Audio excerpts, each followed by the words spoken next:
Velkommen til den anden side.net på internettet. Mit navn er Marius Rantzau, og det her det er borgerens helt egen Velkommen til den anden side på internettet. Mit navn er Marius Rantzau, og det her det er vores helt nye gør det selv film, som skal hjælpe den almindelige borger til at komme det paranormale problem til livs.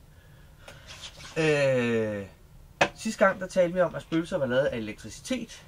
Men udover at være lavet af elektriske magnetiske felter, så er de jo også utrolig kølige. Og hvis du sidder indenfor, hvor du normalt har stuetemperatur på en 18-20 grader, så kan du gøre det, at du tager din udendørs termostat med indenfor, og så lige lynhurtigt kigger på den, og så tænker 6 grader, det er måske lige lidt koldt af en indendørs temperatur. Kunne jeg have at gøre med et cold spot? Og ja, det har du så.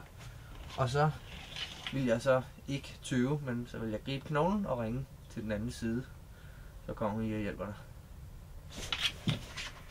Og en anden ting, du faktisk også lige kan gøre, i stedet for at tage termometeret, det er, at du lige kan ånde. For at se, om der kommer damp. Og hvis der gør det indenfor, så er det nok et cold spot, du har med at gøre. Og så skal du ringe til den anden side.